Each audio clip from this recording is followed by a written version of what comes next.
υπερκοπώσεως και πολλής χρήσεως της φωνής.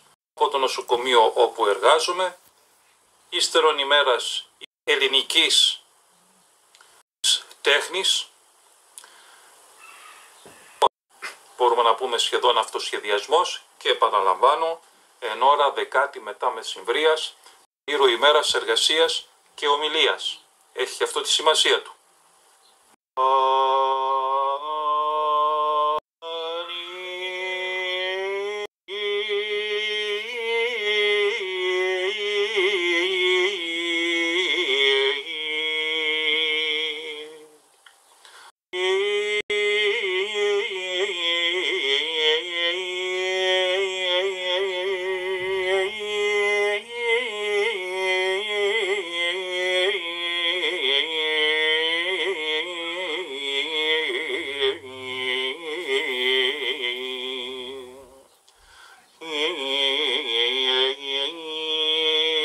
Και όπως ανεβαίνει κανείς στην κλίμακα, όσο την ανεβάζει, τόσο θα έπρεπε να φέρει τη φωνή του ο λίγον τη όπισθεν. Θα είναι ότι καμιά φορά δύναται να φέρει την φωνή έναντι πολύ έμπροσθεν και δυστυχώς να την επιφέρει και πάρα πολύ όπισθεν και εκεί να κουράσει τους μυς. Η ισορροπία είναι λεπτή, δεν την πετυχαίνουν όλοι, δεν είμαι το καλύτερο παράδειγμα. Γενναίες, ιδιαιτέρως η νέα γενεά, η σύγχρονη υπερβαίνει τους αναστάσιμων τροπάριων του λίθους φραγιστέντος. Του λίθους φραγιστέντος υπό των Ιουδαίων,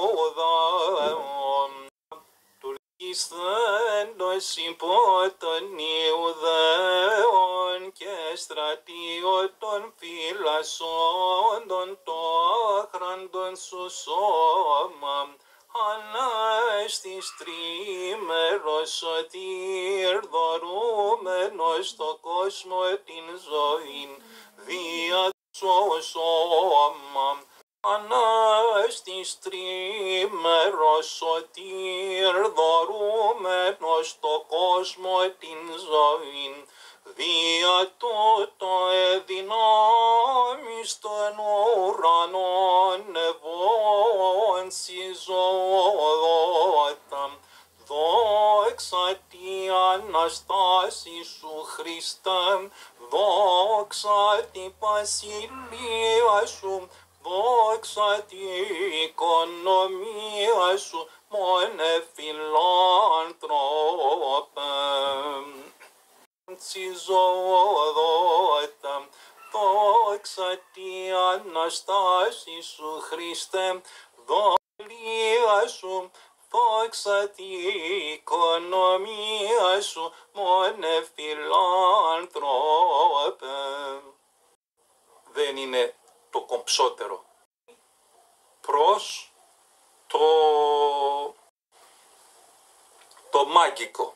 Το κομψό είναι του λίθους φραγιστέντος υπό των Ιουδαίων και στρατιώτων φυλασσόντων το άχραντον σου σώμα.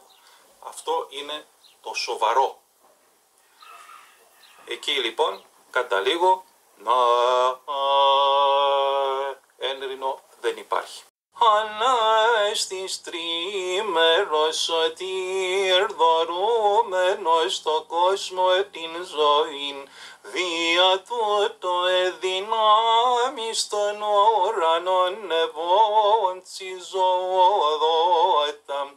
Τρίμερος σωτήρ δωρούμενος στο κόσμο την ζωήν δια τούτο εδυνάμεις των ουρανών ευών συζώδοτα.